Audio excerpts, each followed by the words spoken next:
Ibu, mohon maaf suaranya nggak kedengeran. Ini dengar nggak? Ini kan presentasi terkait dengan STP kan, Oke. segmentation, targeting, dan positioning. Oh, berarti lanjutin yang ini ya, Bu, yang sebelumnya. Yang sebelumnya apa? Yang tugas yang sebelumnya itu yang belum selesai presentasi. Karena tugas yang terakhir itu yang user adoption strategy. Enggak, itu cuma dikumpulin aja. Berdasarkan silabus kan pertemuan kelima sekarang segmentation, targeting, and positioning. Eh, di, mohon maaf Ibu, di pertemuan terakhir untuk apa instruksinya yang tugas itu aja sih Bu, presentasinya yang Ibu bilang. Jadi kelas A menyiapkannya yang materi user adoption itu. Saya nyampaikan kalau dipresentasikan ya. Iya, ya itu dibuat presentasi.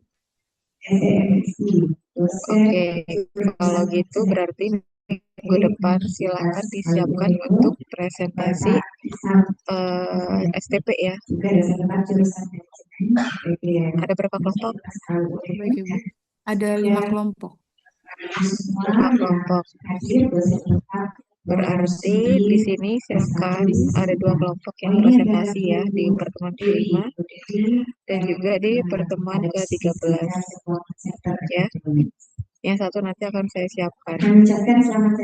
Jadi nanti minggu depan silakan dipersiapkan 2 kelompok yang presentasi terkait dengan STP, di mana kelompok yang satu terkait dengan teorinya, kelompok yang kedua, terkait dengan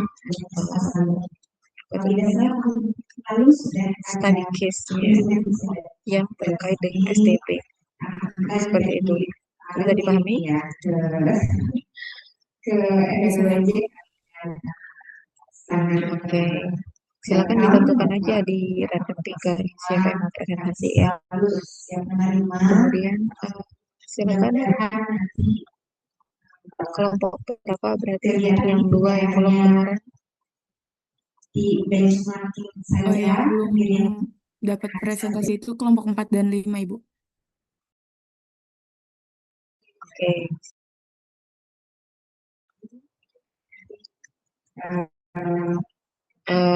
PPT-nya ditaruh di mana? Hasilnya Oh, kalau di drive ya. yang itu ini Bu, yang belum presentasi itu ada di GCR yang kemarin brand equity.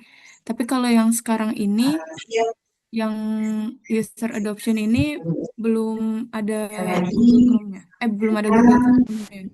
Belum diupload tugasnya. Oke. Oke, sambil saya siapin di drive, di upload semuanya ke sini ya. Sambil dipersiapkan yang presentasi kelompok kelompok 4 dan 5. Baik, Ibu. Berarti ini langsung yang kelompok 4 dan 5 presentasiin ini ya, Bu. Yang user adoption aja.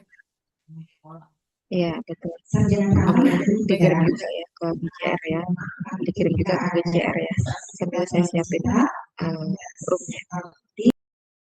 Baik, Ibu.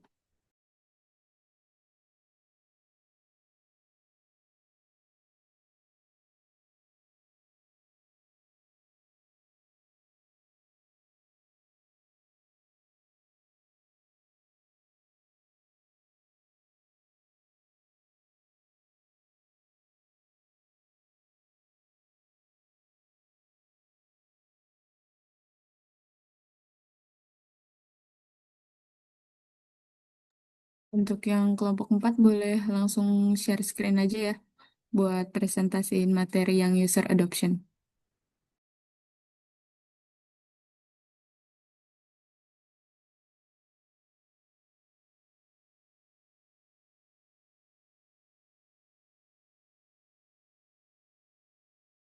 Sudah saya buatkan sebelumnya ya, silakan sambil di dan S2 Magister Pendidikan Ekonomi. Baik, Ibu.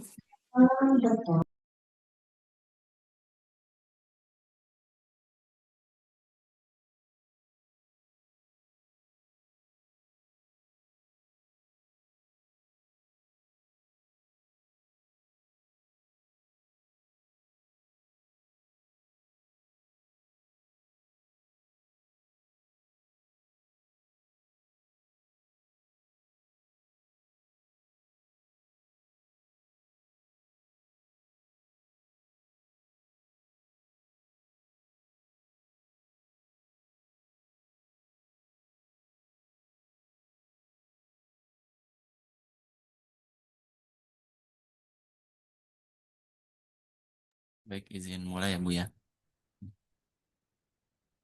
Oke, Bismillahirrahmanirrahim. Assalamualaikum warahmatullahi wabarakatuh. Kami dari kelompok satu eh, akan mempresentasikan mengenai diskusi kami mengenai analisis user adoption strategi framework brand kopi kenangan. Boleh di next?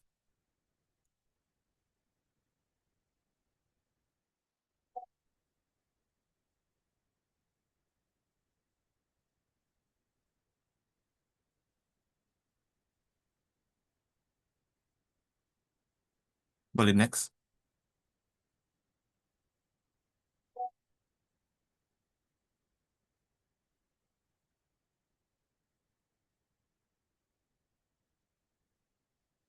Nah, eh, untuk profil singkatnya, jadi kopi kenangan ini merupakan brand kopi dengan model Grab and Go Coffee chain terbesar di Indonesia yang didirikan pada tahun 2017 oleh Edward Tirtanata, James Prananto, dan Cynthia Khairunisa dengan misi menyebarkan sebuah kecintaan terhadap kopi Indonesia. Nah, untuk kopi kenangan ini tuh mengusung new retail dan brand ini nih menawarkan kopi berkualitas dengan harga terjangkau dan menjadi startup F&B unicorn pertama di Asia Tenggara pada tahun 2021. Boleh di next?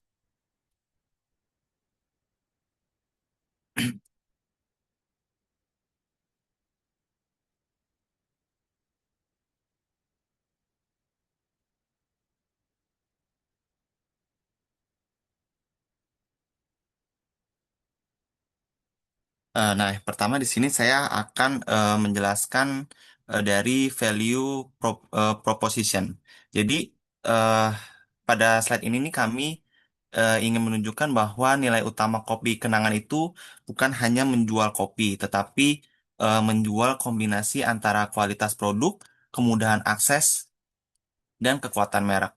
Jadi, poin pertama adalah kualitas produk dan relevansi rasa. Jadi kopi kenangan itu tuh di dalam situs resminya itu menekankan bahwa adanya coffee journey dari panen, terus dari testing, roasting sampai kerjasama dengan produsen Indonesia. Nah, perusahaan itu juga menegaskan bahwa mereka itu telah memperoleh sertifikasi halal, bahkan menyebut dirinya itu sebagai apa ya merek kopi susu kekinian yang pertama mendapatkan sertifikasi halal. Nah, fakta ini tuh juga penting karena di sini tuh kopi kenangan menunjukkan bahwa kualitas yang dijual itu bukan hanya soal rasa, tetapi juga konsistensi bahan baku, proses, dan kepercayaan konsumen. Nah, poin kedua itu ada praktis, cepat, dan mudah diakses.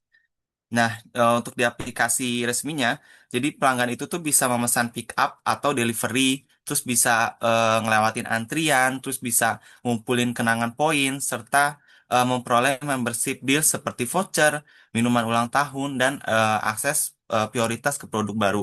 Jadi, kalau kita lihat bahwa value proposition kopi kenangan itu tuh bukan hanya sekedar minuman, tetapi pengalaman membeli yang lebih cepat dan lebih nyaman bagi konsumen itu sendiri. Nah, ini tuh menarik karena di pasar minuman cepat saji itu tuh kecepatan layanan itu tuh sering sama pentingnya dengan rasa dari produknya itu. Nah, terus selanjutnya di poin ketiga itu ada cerita merek yang kuat. Jadi kopi kenangan itu tuh memiliki 800 lebih outlet di 60 kota. Nah, skala ini tuh nunjukin bahwa kopi kenangan itu tuh udah sangat mudah ditemukan oleh konsumen. Jadi di tingkat pengakuan merek, kopi kenangan itu juga meraih gelar Brand of the Year kategori Cafe Change untuk periode 2025 sama 2026 dalam World Branding Awards. Nah, penghargaan itu juga nggak diberikan secara asal karena penilaiannya itu memakai tiga komponen, ada brand valuation, terus ada public online, sama market research-nya. Nah, jadi eh, fakta itu tuh yang membuat argumen tersebut tuh jadi apa ya, sebuah kekuatan merek menjadi lebih kokoh karena ada ukuran pasar dan pengakuan eksternal. Jadi bukan hanya sekedar klaim dari kopi kenangannya itu sendiri perusahaan itu tersebut. Boleh di next?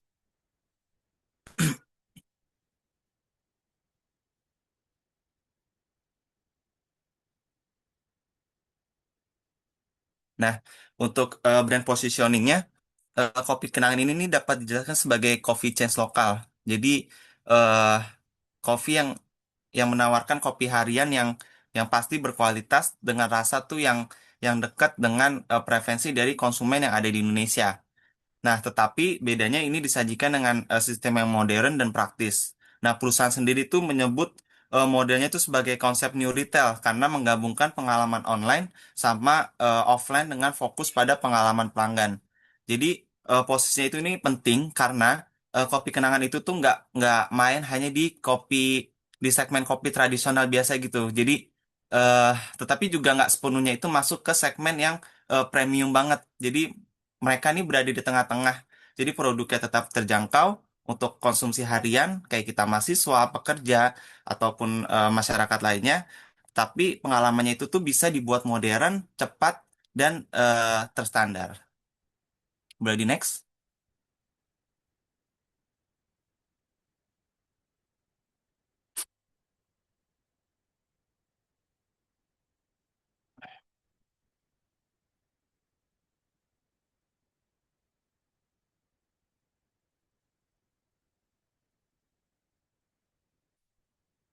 Nah, ini untuk eh, positioning map-nya. Jadi, kalau dilihat, Janji Jiwa itu agak berada di sebelah kiri bersama Kopi Kenangan dengan low price dan high quality. Jadi, untuk Janji Jiwa sendiri tuh, kalau kita lihat harganya lebih murah, tapi kualitas kualitas yang disajikan tuh lebih rendah dibandingkan Kopi Kenangan. Dan kopi kenangan itu pun sendiri harganya pun juga low dan eh, tapi memiliki kualitas yang lebih bagus dari tempat, terus dari eh, ketersediaan eh, outletnya di mana-mana. Jadi menurut saya kopi kenangan itu emang eh, lebih lebih inilah dibanding Janji Jiwa. Nah, untuk di sebelah kanan itu ada Starbucks sama Arabica. Kalau dilihat emang Starbucks dan Arabica, kalau kita lihat memang dari segi kualitas memang sangat tinggi dan tapi harganya pun juga high price. Mungkin seperti itu. Mungkin selanjutnya akan dilanjutkan oleh rekan saya.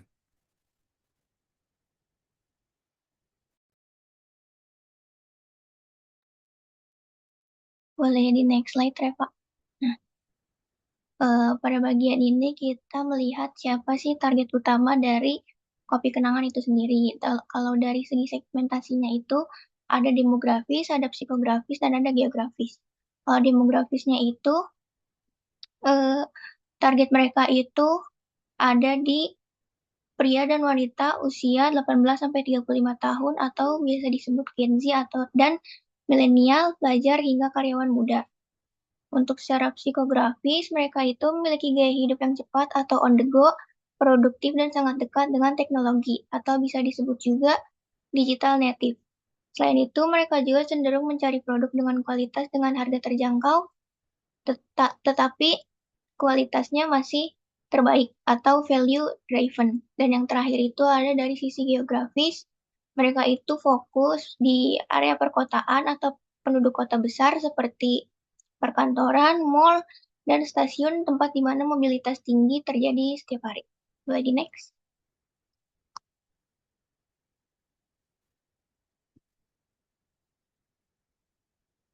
Nah, untuk mempermudah memahami target tersebut, kita menggunakan dua contoh buyer persona. Yang pertama itu ada Indra, mahasiswa aktif berusia 20 tahun.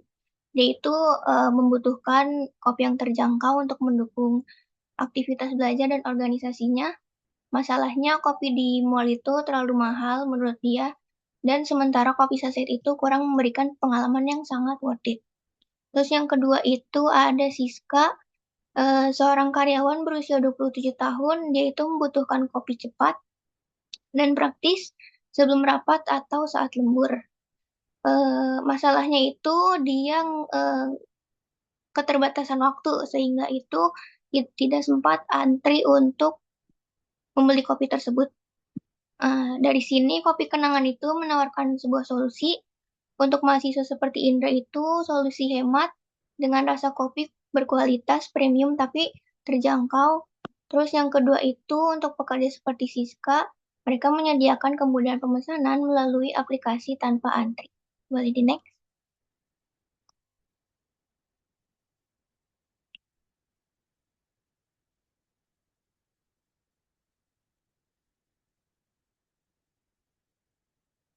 Selanjutnya ada strategi produk market fit dari kopi kenangan. Mereka itu fokusnya mengisi celah pasar atau market gap. Di satu sisi ada kopi instan yang murah tapi kualitasnya biasa saja. Di sisi lain juga ada kopi premium seperti Starbucks yang berkualitas tapi harganya mahal. Nah, di sini kopi kenangan itu masuk di tengah dengan konsep affordable premium, yaitu kopi berkualitas dengan harga yang masih terjangkau. Selain itu, mereka juga memanfaatkan teknologi untuk meningkatkan efisiensi, khususnya bagi konsumen yang dengan mobilitas tinggi seperti pekerja kantoran. Boleh next. Selanjutnya ada bukti nyata atau evidence. Kenapa sih strategi ini itu bisa berhasil?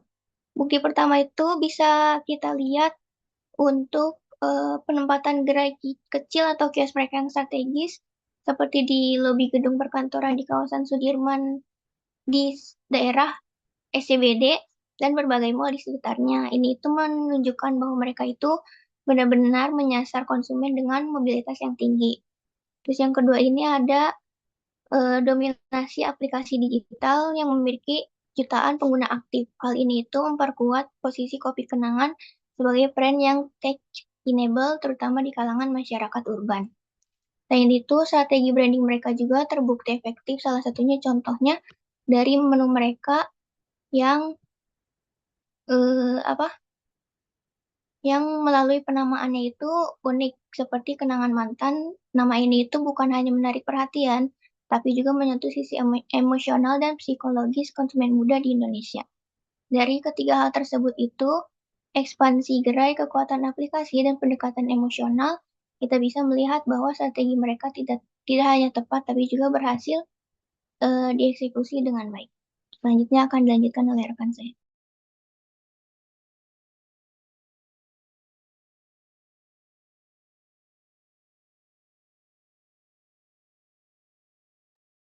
Baik, selanjutnya ada customer journey.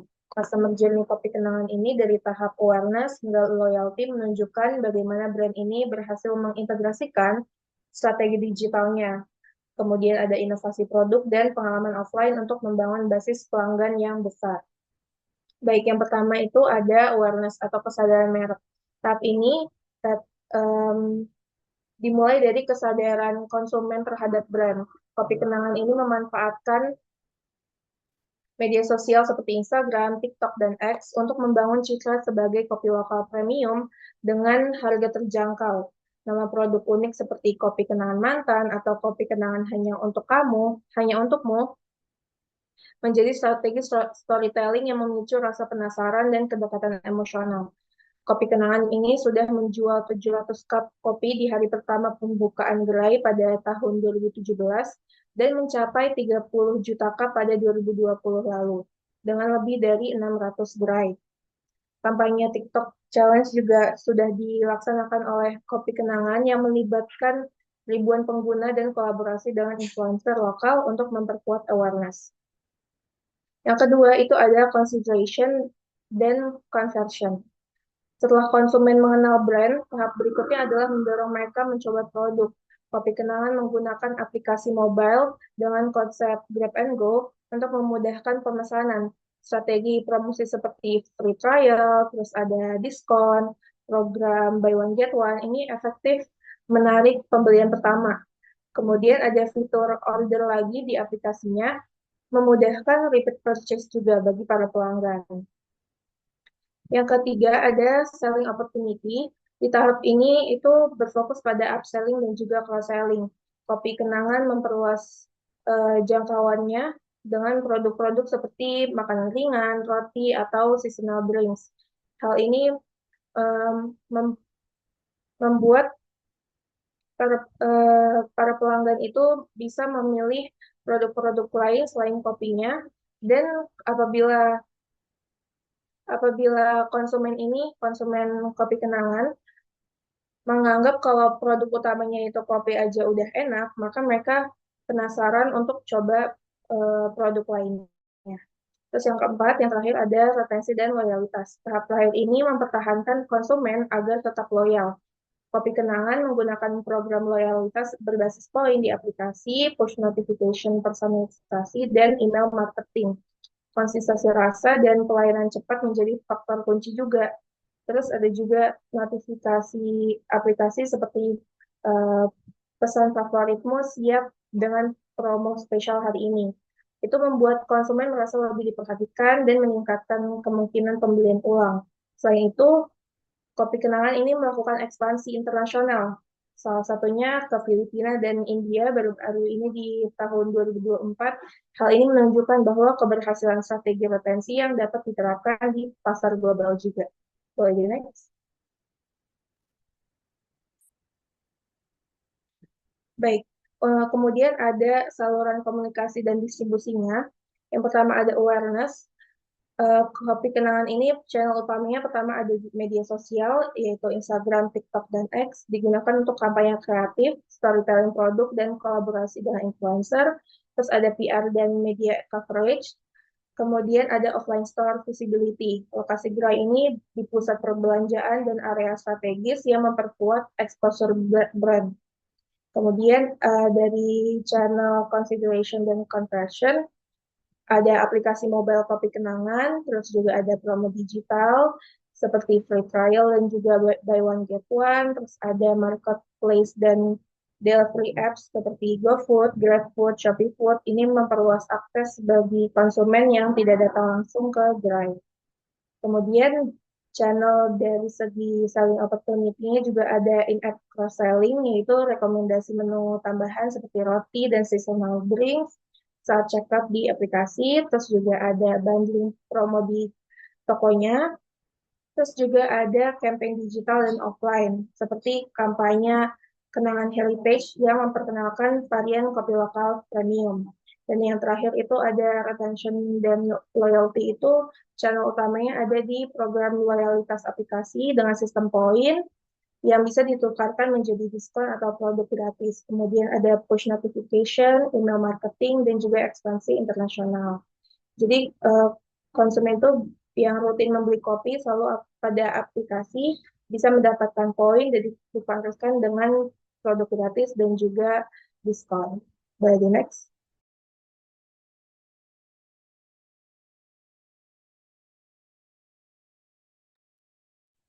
Untuk selanjutnya, kita masuk ke user adoption strategy Kopi Kenangan.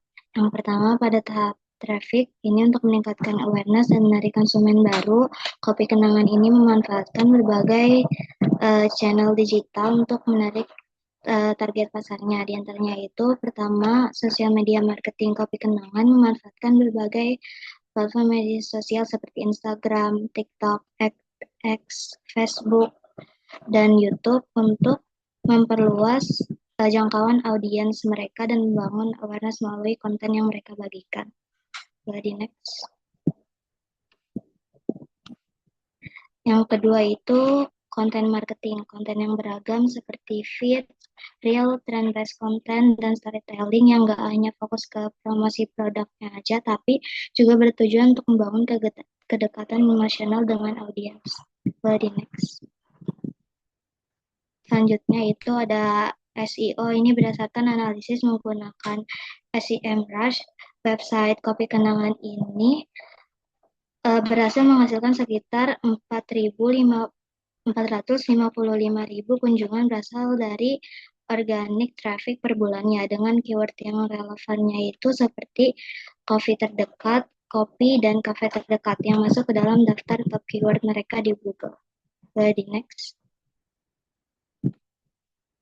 Selanjutnya, mereka juga menggunakan influencer atau KOL marketing. Kopi Kenangan memanfaatkan kolaborasi dengan selebriti dan konten creator di media sosial untuk memperkenalkan produknya kepada audiens yang lebih luas, sehingga meningkatkan awareness dan mendatangkan traffic baru. Di next. Yang terakhir itu website atau landing page. Website Kopi Kenangan ini berperan sebagai destinasi utama yang mengarahkan pengguna setelah tertarik melalui berbagai channel digital dengan menyediakan informasi produk, promo, dan akses menuju aplikasi mereka yang memudahkan pengguna itu untuk mengenal brand lebih jauh dan lanjut ke tahap selanjutnya. Sekian dari presentasi dari kelompok 4. Kurang lebihnya mohon maaf. Terima kasih.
Teman-teman kelompok 4 mungkin boleh dicek ya di Zoom chatnya udah ada pertanyaan dari Ibu Meta.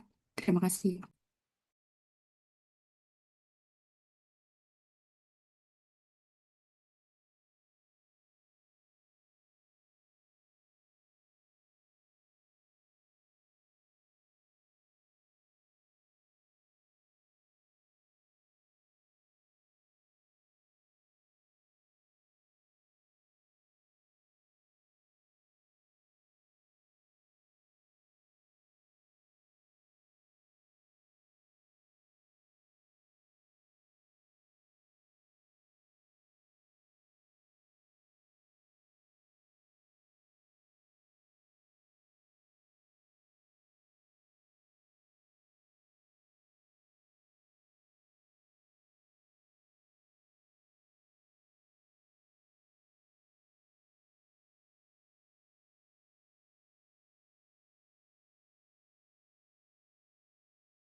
Baik, saya izin menjawab pertanyaan yang Ibu berikan ya.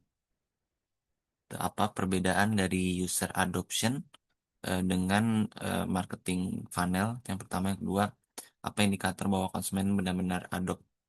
Ini mungkin saya akan menjawab nomor yang pertama. Yang saya tahu itu eh, marketing funnel itu tuh lebih ke apa ya?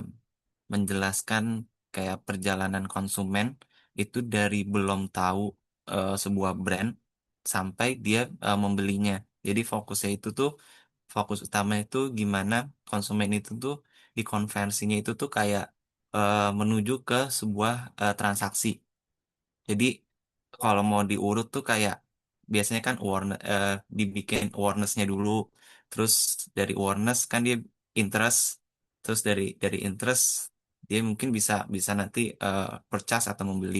Jadi eh, kayak pertanyaan besarnya tuh kayak bagaimana sih orang ini tuh akhirnya eh, apa ya membeli produk ini gitu. Jadi kalau kalau untuk marketing funnel tuh kayak gitu. Kalau untuk user adoption itu lebih eh, ketika konsumen itu tuh bukan hanya membeli tapi mulai menggunakan, terus dia terbiasa untuk membiasakannya untuk membeli atau menganggap tuh produk itu tuh relevan untuk kebutuhan rutinnya setiap hari.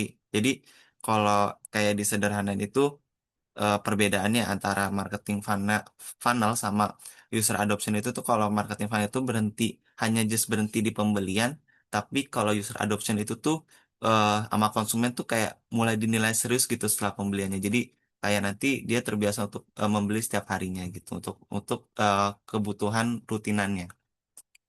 Mungkin seperti itu untuk yang jawab soal yang pertama.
Ya, mungkin izin jawab Bu.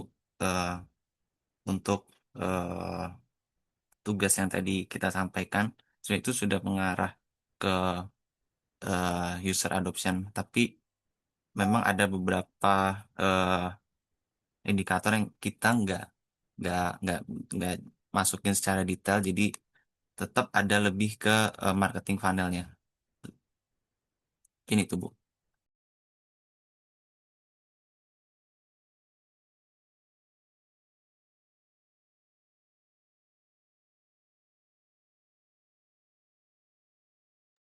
Oke, baik Bu. Terima kasih atas sarannya Bu. Nanti akan kami perbaiki.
Mungkin sekian dari kelompok 4, kurang lebihnya mohon maaf. Wassalamualaikum warahmatullahi wabarakatuh.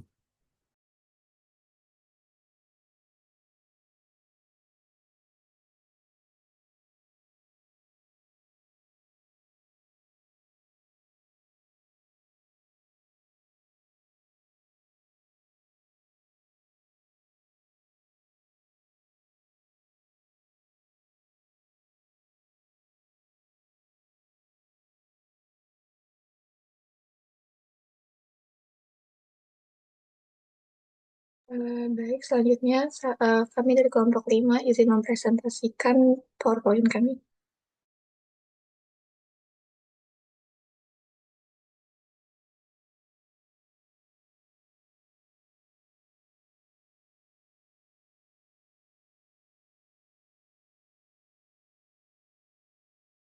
Oke, Assalamualaikum warahmatullahi wabarakatuh. Di sini kelompok kami ingin mempresentasikan tentang Burger King dalam analisis brand berdasarkan user adoption strategy framework. Di sini ada tim kami, ada Ahmad Rafi, Andika Fatih Ahmad, ada Muhammad Rafli, Naila Virus, dan saya sendiri Syifa Auliatina.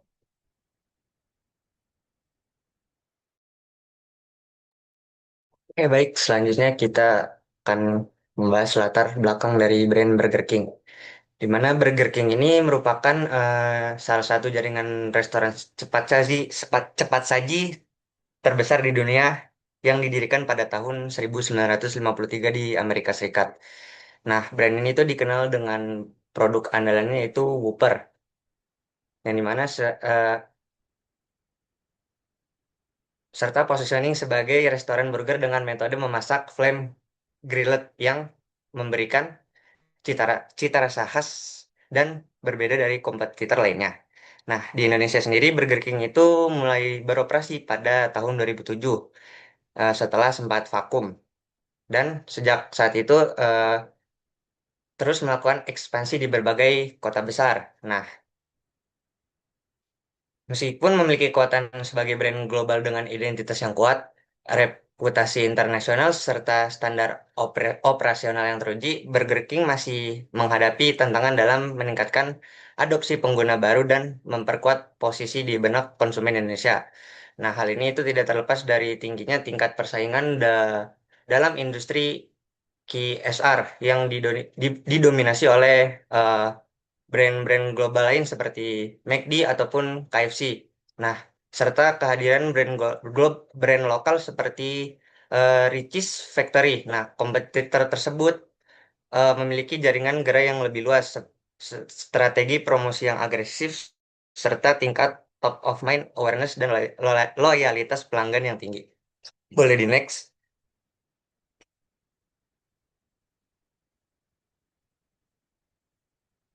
Oke, selanjutnya kita masuk ke value proposition.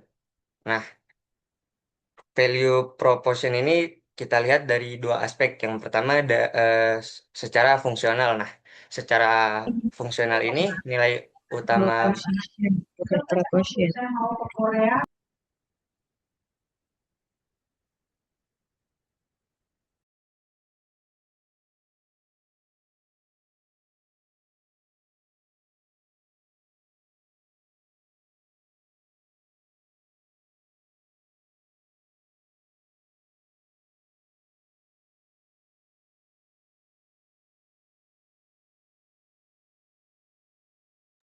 Oke, baik. Kita lanjut. Value proposition.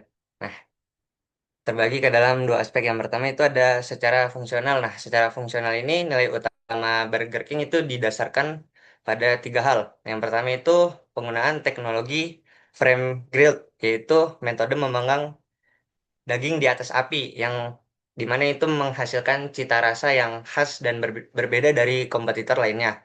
Lalu adanya kebebasan bagi pelanggan untuk menyesuaikan pesanannya melalui konsep have it your way. Nah, sehingga konsumen dapat memilih bahan sesuai dengan seleranya. Lalu Burger King juga terus menghadirkan berbagai variasi menu yang beragam dan selalu di diupdate lah untuk menjaga minat konsumen. Nah, eh, Burger King ini juga mempunyai produk ikonik yaitu Whopper. yang menjadi simbol utama identitas Burger King. Nah, Whopper ini tuh mempresentasikan pengalaman menikmati burger yang lebih autentik dan berbeda dibandingkan dengan produk sejenis dari pesaing lainnya. Nah, dalam persaingan industri eh, QSR ini atau quick service restaurant, keunggulan fungsional seperti ini tuh menjadi dasar yang penting dalam membentuk persepsi nilai di benak konsumen, sehingga ini dapat membantu Burger King di tengah lebih menonjol di tengah di ba- banyak di tengah banyaknya pilihan yang tersedia. Lalu secara aspek emosional, Burger King ini memposisikan dirinya sebagai merek yang eh, berbeda gitu. Nah, itu melalui gaya komunikasi yang lebih apa ya, lebih provokatif dan eh, Burger King ini tuh sering melakukan brand trolling terhadap kompetitor lain. Nah, Burger King ini berusaha menciptakan kedekatan emosional dengan konsumen muda. Nah, pendekatan ini tuh akan menarik bagi segmen anak muda yang menghargai apa ya, keaslian dan juga keunikan dari sebuah merek. Boleh di next. Nah, selanjutnya itu ada target buyers. Nah, target buyer ini terbagi ke dalam eh, tiga aspek. Yang pertama itu ada aspek secara demografis. Nah, Burger King ini tuh menyasar individu berusia 15 hingga 40 tahun, mulai dari remaja, mahasiswa, hingga keluarga. Nah, yang dimana dari kelas sosial ekonomi menengah hingga menengah atas. Nah,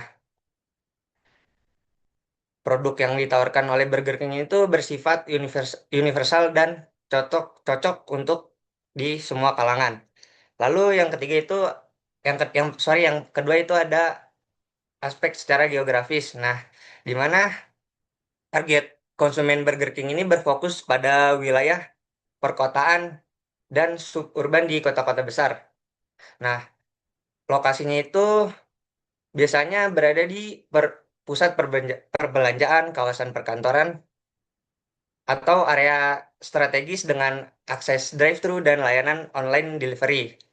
Nah, penempatan itu bertujuan untuk menjangkau konsumen dengan aktivitas padat yang membutuhkan kemudahan akses dan efisiensi waktu dalam memenuhi kebutuhan konsumsi mereka.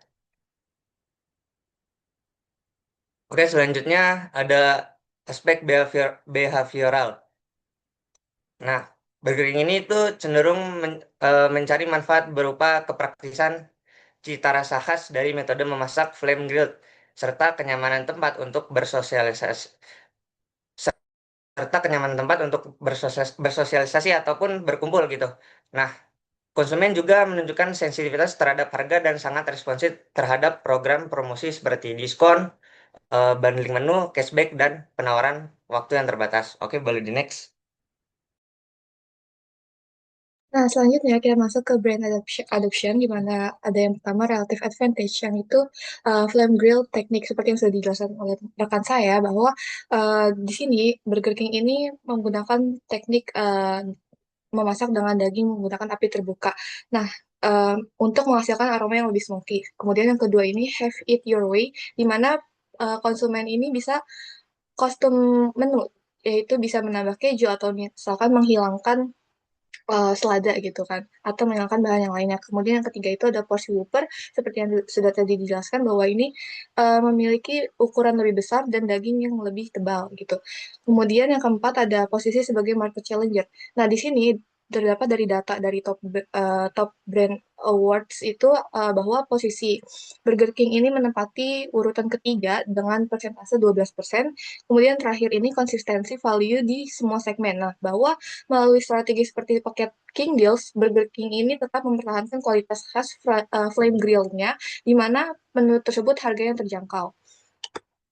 Selanjutnya yang kedua ini ada compatibility, di mana bahwa yang pertama ada tinggi pada gaya hidup urban, bahwa karena termasuk dalam top 3, Burger King ini menyesuaikan dengan uh, konsumennya sendiri. Kemudian yang kedua ini integrasi omnichannel dan perilaku digital. Seperti yang kita tahu bahwa layanan offline itu terdapat dine-in dan drive-thru, dan platform digital ini terdapat di aplikasi dan delivery. Kemudian yang ketiga ada strategi globalization, di mana itu kepanjangan dengan global dan lokal, itu menyesuaikan menu dengan preferensi lokal, seperti menyediakan nasi dan ayam tanpa menghilangkan identitas globalnya.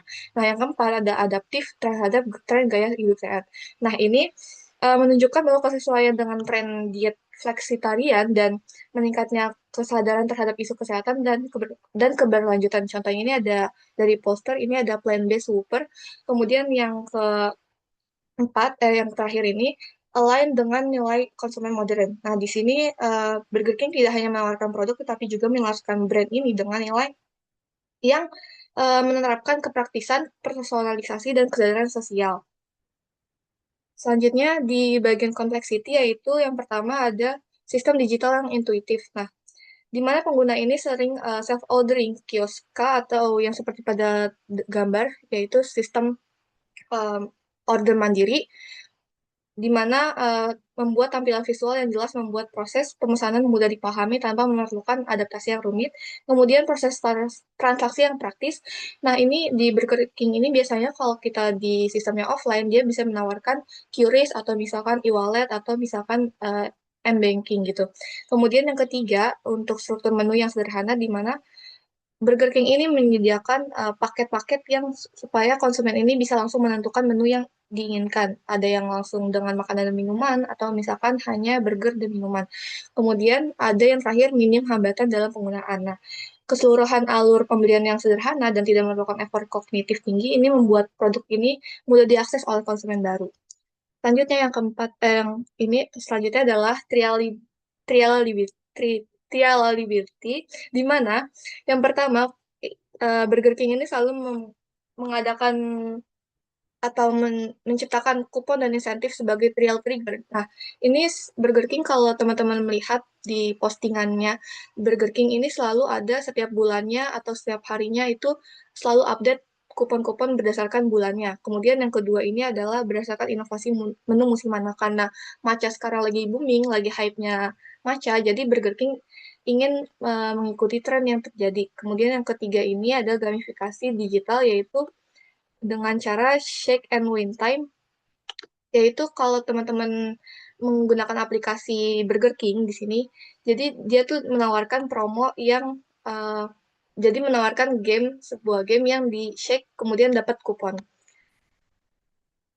Selanjutnya ada observability, di mana yang pertama identitas visual dan packaging ikonik. Nah, dari sini sendiri bahwa untuk Burger King ini selalu menggunakan tema-tema atau gambar-gambar yang unik. Kemudian ada kampanye provokatif dan out of the box. Nah, ini seperti kampanye yang iklannya tuh berani waktu pas misalnya Moldy Whopper. Nah, menciptakan perhatian tinggi dan mendorong percakapan publik secara luas. Kemudian yang ketiga ada konsistensi pesan brand yaitu have it your way. Nah, ini sama seperti yang di awal bahwa penyampaian nilai kostumisasi secara konsisten membuat identitas ini mudah diamati, diingat, dan dijadikan referensi sosial oleh konsumen. Yang terakhir ini viral media dan social media engagement, seperti keterlibatan dalam tren viral dan interaksi aktif di media sosial untuk memperkuat organic exposure.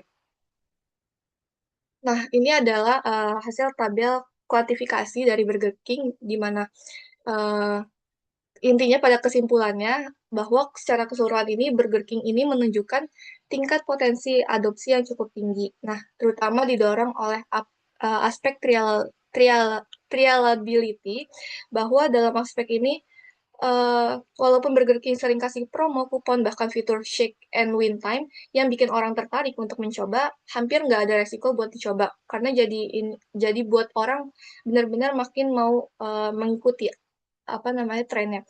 Kemudian khususnya dalam kesesuaian dengan budaya konsumsi lokal serta jangkauan visibilitas brand secara fisik yang menyebabkan skor total belum mencapai tingkat optimal.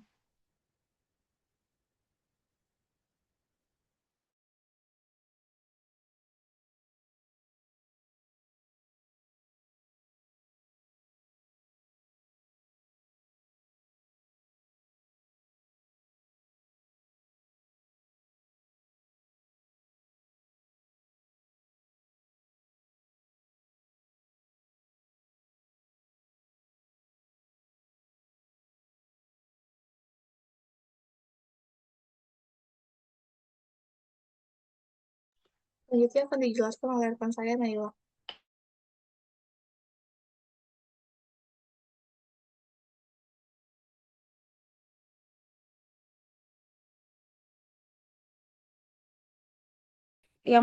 Kita bakal bahas melalui 4 tahapan, yaitu dari traffic conversion ke selling opportunity, terus ke retention. Nanti dari retention dia tuh bakal bersiklus lagi karena bakal balik ke traffic.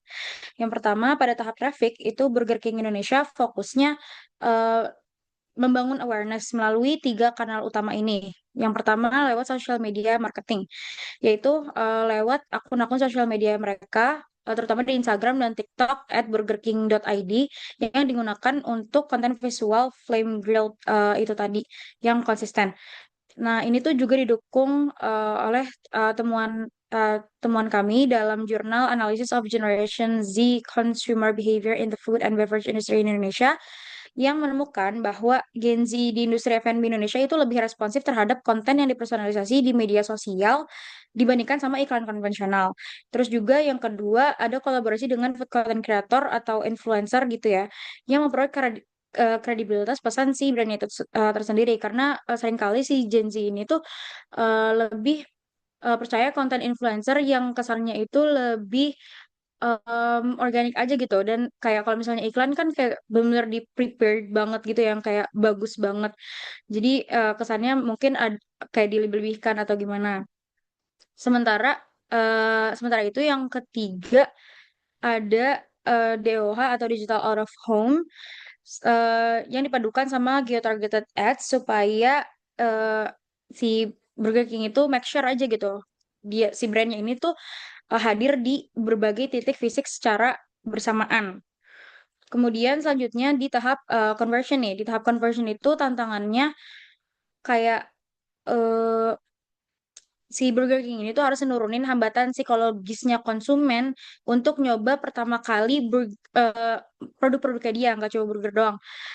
Eh, yang di salah satu usaha dia itu adalah dengan ngasih new user voucher di aplikasi Burger King yang terbukti efektif karena ngurangin perceived financial risk, sekaligus ngedorong adopsi kanal digitalnya Burger King juga kan. Terus juga salah satu upayanya adalah dengan bundling menu Cane Chicken yang start from 25.000. Strategi bundling ini itu juga ngejawab price sensitivity yang terjadi di konsumen Indonesia. Nah, hal ini juga sejalan dengan temuan di Jurnal Online Meal Delivery Indonesia, Factors Impacting Consumer Persuasion, yang mengonfirmasi bahwa harga, kepercayaan, dan kemudahan akses adalah determinan utama pembelian pertama via food delivery in Indonesia. Kemudian juga apa namanya salah satu upayanya yaitu dengan kolaborasi bareng GoFood dan GrabFood, terus limited time offer atau FOMO strateginya supaya lebih terdorong gitu orang-orang buat beli si Burger King ini for the first time ya. Kemudian selanjutnya adalah tahap selling, di mana semua upaya buat komunikasi itu eh, diusahakan ke titik transaksi nih sama si Burger King ini. Nah, dalam buku Integrated Marketing Communication, The Global Brand Driven Approach, Kitchen and Turkey itu menegaskan bahwa keputusan pembelian adalah akumulasi dari seluruh interaksi konsumen dengan brand. Jadi bukan hasil satu pesan tunggal aja. Makanya konsistensi pesan antara iklan, aplikasi, sama outlet itu eh, krusial banget gitu. Kayak di sini kalau upayanya si apa namanya Burger King sendiri itu adalah salah satunya in-app flash sale, terus dia juga kadang ya ada time limited promo, terus upaya dia untuk berintegrasi sama dompet digital kayak GoPay, Dana, OVO yang mempermudah konsumennya untuk lakukan payment saat itu juga. Terus tadi seperti yang saya sudah katakan, consistency of message.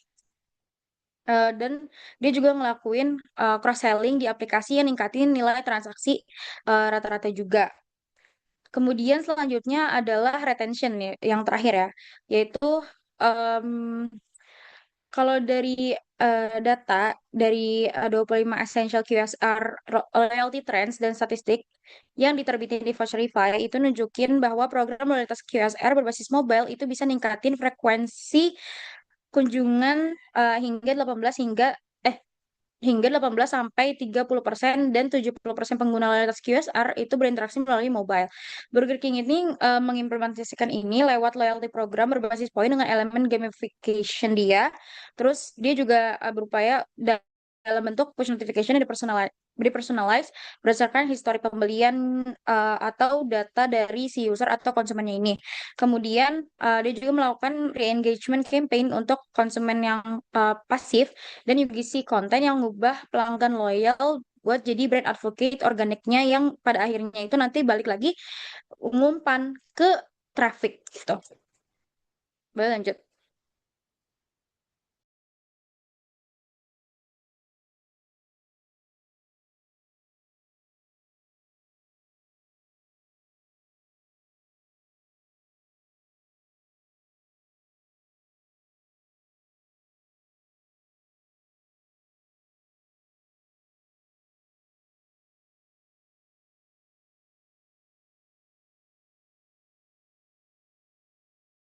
Oke, baik.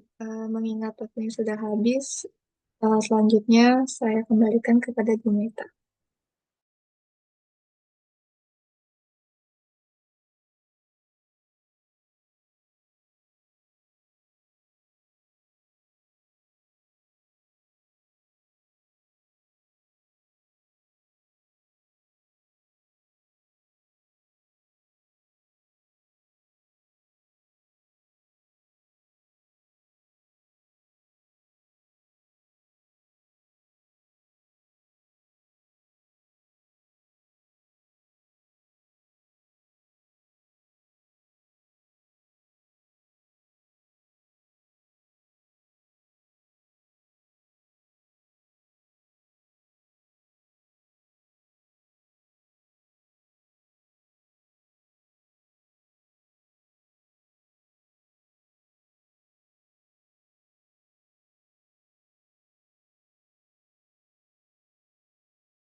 Mungkin saya ingin bertanya untuk kelompok 5 ya, terkait tabel kuantifikasi. Itu kan ada banyak apa? Ada beberapa skor dari beberapa karakteristik. Kemudian dari kesimpulannya itu disebut bahwa tingkat potensi adopsinya cukup tinggi. Nah, saya ingin bertanya eh, terkait skor itu, apakah ada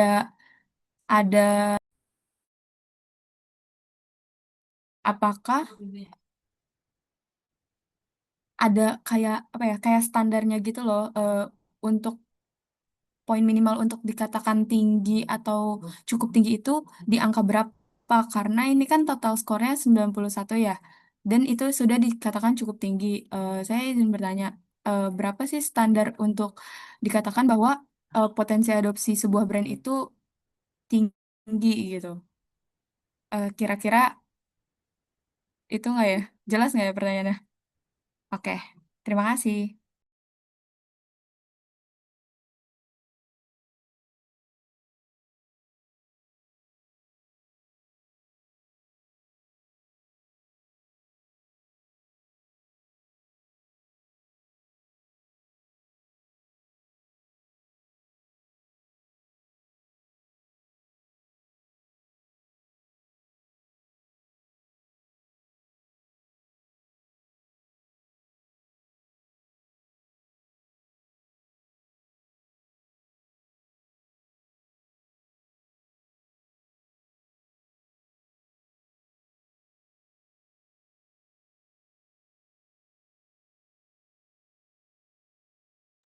Oke, baik, Diva, yuk aku ingin menjawab ya.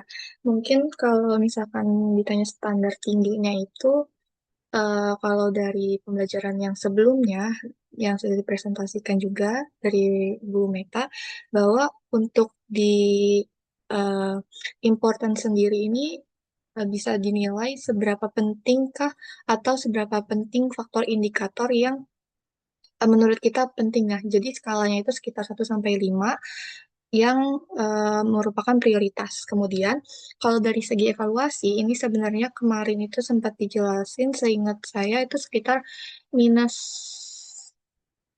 minus 1 sampai 5 itu sebagai standar evaluasi. Jadi semakin tinggi evaluasinya, maka semakin eh, baik juga untuk brand ini di apa dievaluasi. Nah, semakin rendah maka semakin buruk bahwa eh, konsepnya semakin rendah poinnya maka brand tersebut mungkin mengalami hal-hal yang harus diperbaiki. Nah, jadi untuk ketentuan standarnya ini sebenarnya tergantung dari persepsinya masing-masing yang menerapkan eh, tabel kuantifikasinya ini gitu. Apakah cukup menjawab, Diva? Oke, cukup terjawab. Terima kasih, Syifa.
Mungkin teman-teman lainnya ada pertanyaan untuk kelompok kami.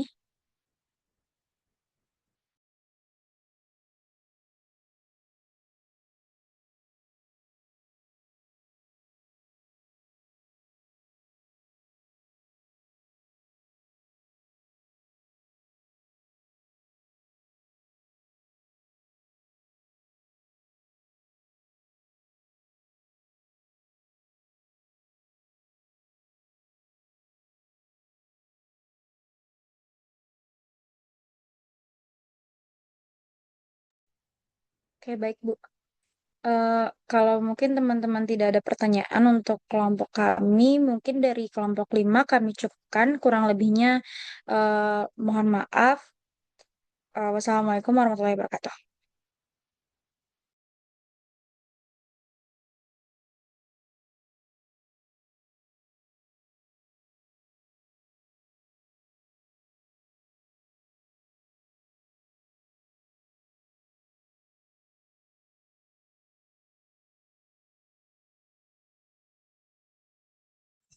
Skema yang kedua adalah ikut Kalau PTW begitu Fast kita Track akhiri program kita dengan pertemuan kita hari Knowledge ini ya, University. anak-anak.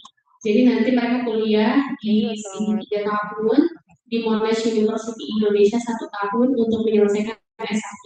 Kemudian kalau mau lanjut 1 tahun di Baik ya, Bu, ya. Universitas Monash di Australia, itu nanti mereka akan Baik ya Bu, terima kasih. Loh.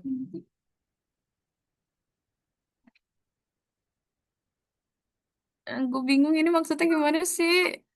Minggu depan presentasi lagi dari sudut pandang STP. Ya, STP Berikan tapi yang tadi itu yang dia bilang, yang berarti Bro bilang tetap, week 5. tapi berarti tetap user adoption atau cuma STP-nya aja? STP-nya aja. Iya, kayaknya STP-nya aja deh. Dia tuh kayaknya mau tetap lanjut-lanjut gitu. Iya ya, Kayak kayak Bunov gak sih ya? perasaan Cuma saya tetap perasaan lanjut-lanjut. brand Jadi equity itu udah menjelaskan si STP ini deh. mungkin dia mau lebih deep lagi STP-nya. Ya udah, sekarang kelompok siapa yang mau presentasi minggu Yang belum depan? siapa? Cuma 2. Yang belum Udah siapa? semua anjir. Oh, udah ya, 1, 2, 3, 4, 5 ya? Udah Kita satu semua. kelompok doang ya? Gue spin aja ya. Ya, spin aja lah. Sekarang aja, sekarang biar nyiapin. Ya udah. Gila, gue nyiapin dari ini sih. Ya, maaf ya guys. Tadi kalau kelompok 5 rada nge-rap dan gak nyiapin pertanyaan baru kelar jam 5 pagi, jir. Sorry banget dah, kata gue. Udah mantep, Nak.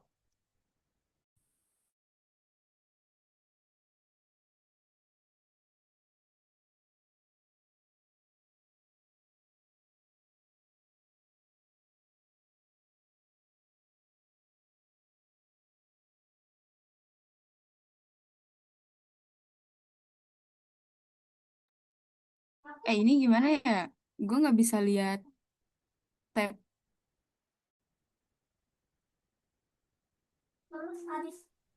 Ih, lu share screen ini jangan share screen semua, Dit.